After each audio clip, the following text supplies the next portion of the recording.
आज की इस क्लास में हम एक नए टॉपिक की बात करने वाले हैं। अ, तो आज जो टॉपिक हम डिस्कस करने वाले हैं उसका नाम है संख्या श्रृंखला। अब देखिए, संख्या श्रृंखला की अगर मैं बात करूं तो ये एक ऐसा टॉपिक है जहां पर मैंने अक्सर स्टूडेंट्स को कंफ्यूजन में देखा है। ठीक है, स्टूडेंट्स ये सोचते हैं कि सर संख्या श्रृंखला में पढ़ने जैसा है ही क्या। मतलब यहाँ पर अगर हम बात करें तो संख्या श्रृंखला में सर लॉजिक्स तो जो है वो कुछ भी हो सकता है, कुछ भी लॉजिक हो सकता है। एग्जामिनर तो किसी भी लॉजिक पे सवाल बना सकता है।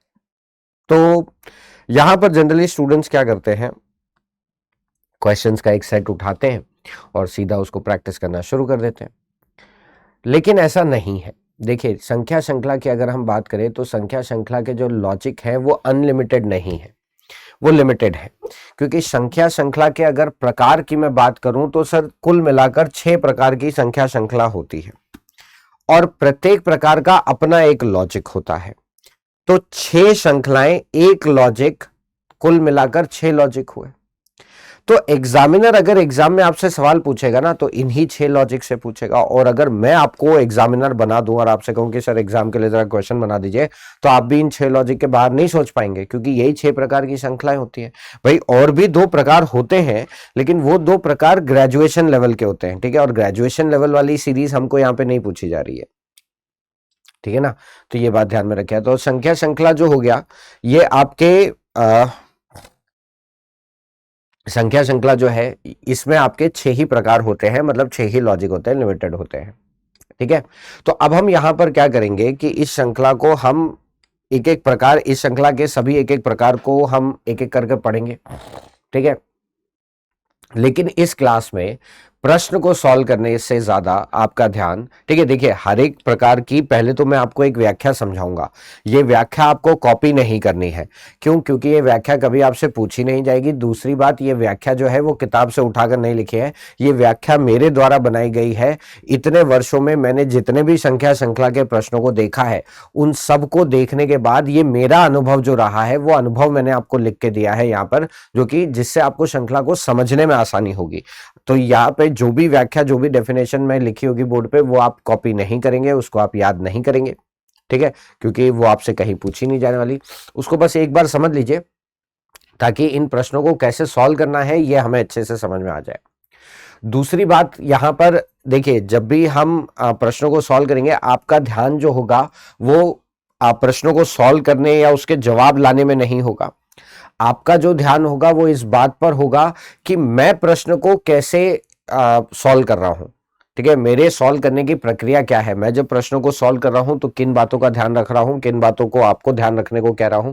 ठीक है, ऐसे पॉइंट्स कौन कौन से ऐसे पॉइंट्स हैं जहां पर एग्जाम में हम गलतियां कर सकते हैं, आपको उन सभी से बचना है। तो यहां पर क्वेश्चन को अप्रोच कैसे किया जाएगा, सॉल्व कैसे किया जाएगा, आपका ध्यान उस तरफ होना चाहिए, ना कि जवाब पाने पे होना चाहिए। ठीक है, तो एग्जाम, क्योंकि देखिए अभी तो आप एक एक प्रकार करके मतलब एक एक करके सारे प्रकारों को पढ़ेंगे, तो जाहिर सी बात है जब आप किसी एक प्रकार को पढ़ रहे होंगे तो उससे जुड़ा अगर कोई उदाहरण होगा तो आप उसी लॉजिक को ट्राई करेंगे।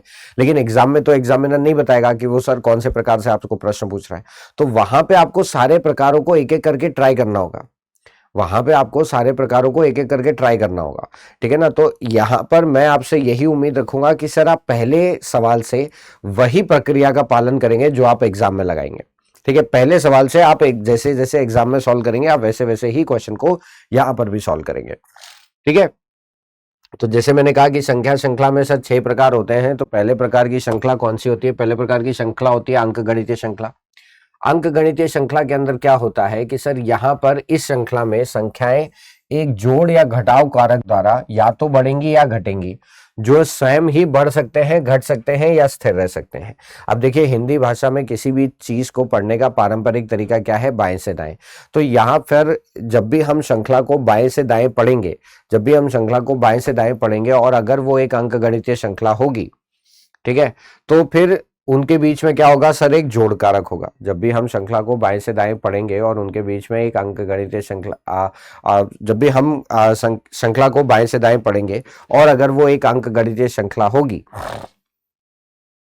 ठीक है, अगर वो एक अंक गणितीय श्रृंखला होगी तो उनके बीच में क्या होगा, एक जोड़ कारक होगा। और बाएं से दाएं पढ़ने पर, ठीक है, अगर संख्याएं घटते हुए क्रम में लिखी होंगी, ठीक है, और अगर वो अंक गणितीय होगी तो उनके बीच में क्या होगा, घटाव कारक होगा। बाएं से दाएं पढ़ने पर संख्याएं बढ़ रही हैं, बढ़ते हुए क्रम में लिखी गई हैं, ठीक है, और वो अंक गणितीय है तो उनके बीच में एक जोड़ कारक होगा। बाएं से दाएं पढ़ते समय संख्याएं अगर घट रही हैं और वो अंक गणितीय है तो उनके बीच में घटाव कारक होगा। और ये जो जोड़ और घटाव कारक है ये अपने आप में बढ़ सकते हैं, घट सकते हैं या फिर स्थिर रह सकते हैं। और ये जो जोड़ और घटाव कारक होते हैं ना सर, ये कुछ नहीं होते हैं, दो क्रमांगत पदों के बीच का अंतर होता है। पद क्या होते हैं, जैसे कि ये जो कॉमा होता है ना, ये एक पद को दूसरे पद से अलग करता है। जैसे 147 एक पद हुआ, 153 एक पद हुआ, ठीक है ना। तो दो क्रमांगत पदों के बीच का अंतर क्या बताएगा आपको, ठीक है, जोड़ या घटाव कारक बताएगा।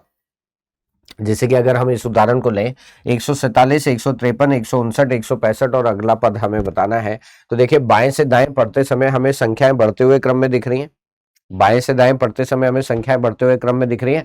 और अगर ये अंक गणितीय होती, क्योंकि देखिए सर एग्जाम में, फिर से मेरी बात को ध्यान से सुनिए, एग्जाम में एग्जामिनर आपको ये नहीं बता रहा है कि दी गई श्रृंखला कौन से तरीके की है, ठीक है ना। तो आपको एक एक प्रकार को वहां पर चेक करना पड़ता है, आपको एक एक प्रकार को चेक करना पड़ता है, ठीक है। तो मैं वही कह रहा हूं कि अगर ये श्रृंखला अंक गणितीय होगी तो इनके बीच में क्या होगा, एक जोड़ कारक होगा, ठीक है। तो यहां पर 147 और 153 के बीच का जोड़ कारक क्या है, 6। 153 और 159 के बीच का जोड़ कारक क्या है, 6। 159 और 165 के बीच का जोड़ कारक क्या है, 6।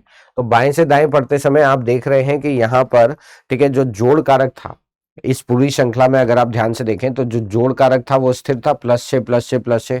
तो आगे भी जोड़ कारक स्थिर ही रहेगा, ठीक है। 165 + 6 कितना हो गया, 171। ये आपका जवाब हो गया।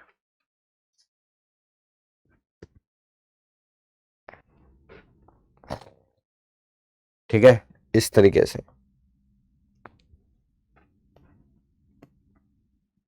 ठीक है, उसके बाद यहां पर अगर हम दूसरा उदाहरण लें, 7, 10, 15, 22, 31, 42। देखिए, बाएं से दाएं पढ़ने पर संख्याएं बढ़ते हुए क्रम में लिखी हुई हैं। और अगर ये अंक गणितीय होती, और अगर ये अंक गणितीय होती तो सर इनके बीच में क्या होता, एक जोड़ कारक होता, ठीक है। जैसे 7 से 10 के बीच का जोड़ कारक क्या है, 3। 10 से 15 के बीच का जोड़ कारक क्या है, 5। 15 से 22 के बीच का जोड़ कारक क्या है, 7। और 22 से 31 के बीच का जोड़ कारक क्या है, 9। अब देखिए, कुछ जोड़ कारक निकालने के बाद जरा वहां पे ना कुछ ऑब्जर्व करिएगा। जैसे कि यहां पर हमने देखा, पहला जोड़ कारक क्या था, 3, फिर क्या हुआ, 5। तो क्या मैं ऐसा कह सकता हूँ जोड़ कारक 2 से बढ़ गया। अच्छा, फिर जोड़ कारक 5 से क्या हो गया, 7। तो क्या मैं ऐसा कह सकता हूँ जोड़ कारक फिर से 2 से बढ़ गया। फिर 7 के बाद जोड़ कारक क्या हो गया, 9। तो क्या मैं ऐसा कह सकता हूँ फिर से जोड़ कारक 2 से बढ़ गया। ठीक है, तो यहां पर आप देख सकते हैं कि पूरी श्रृंखला में बाएं से दाएं जाते समय जोड़ कारक जो है वो 2 से बढ़ रहा है।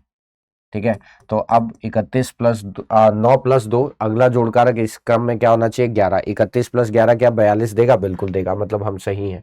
तो अगला जोड़ कारक क्या होना चाहिए सर, 11 + 2 13। यहां पर जो जोड़ कारक के बढ़ने की दर थी वो समान हो गई, जोड़ कारक के बढ़ने की दर वो क्या हो गई, स्थिर हो गई। तो अगला जोड़ कारक क्या होगा, 11 + 2 13, 42 + 13 कितना देगा, 55। और ये हमारा जवाब हो गया।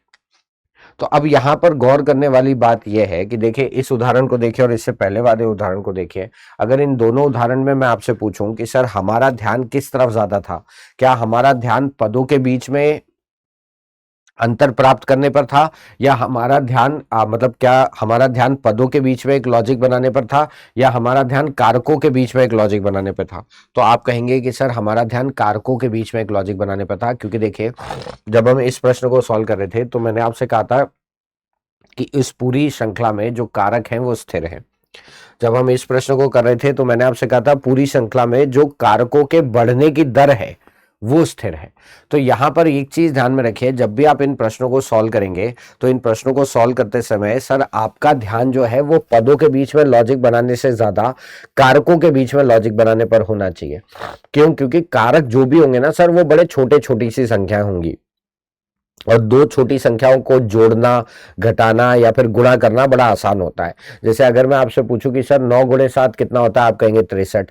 अगर मैं आपसे कहूँ 15 घटे 6 कितना होता है, आप कहेंगे 9। अगर मैं आपसे पूछूं कि सर 8 + 5 कितना होता है, आप कहेंगे 13।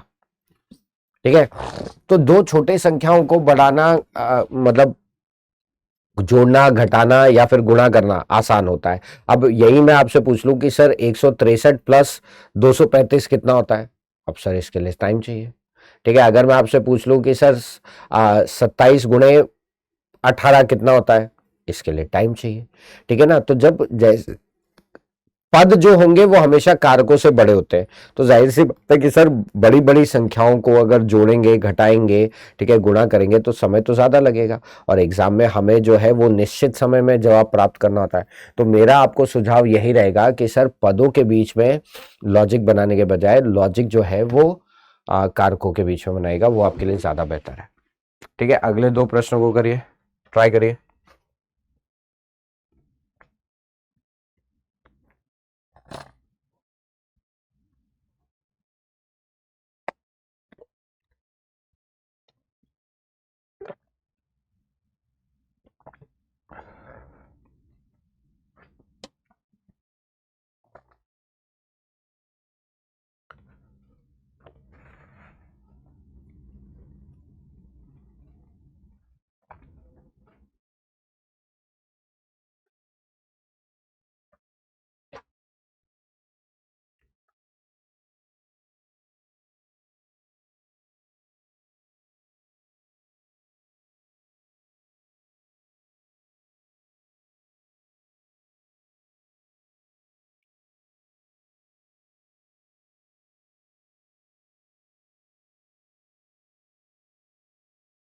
जैसे कि पहला प्रश्न देखिए सर, ठीक है, पहले प्रश्न को अगर हम ध्यान से देखें तो 34, 18, 10, 6, 4 और अगला पद हमें बताना है। तो बाएं से दाएं पढ़ते समय मैं देख पा रहा हूं कि यहाँ पर पद जो है वो घटते हुए क्रम में लिखे गए हैं। अब क्योंकि पद यहाँ पर घटते हुए क्रम में लिखे गए हैं और अगर ये अंक गणितीय श्रृंखला होती तो इनके बीच में घटाव कारक होता।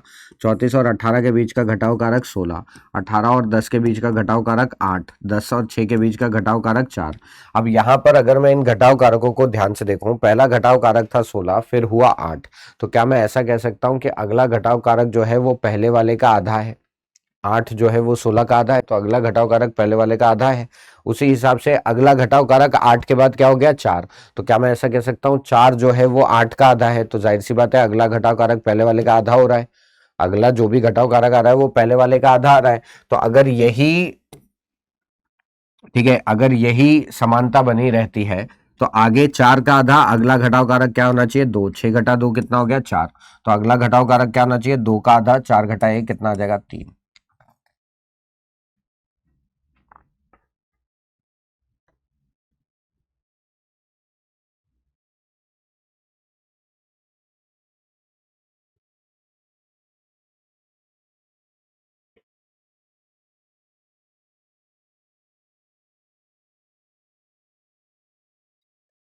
उसके बाद देखिए 68, 81, 96, अगला पद हमें बताना, और 132। तो देखिए 68 से 81 13, 81 से 96 15।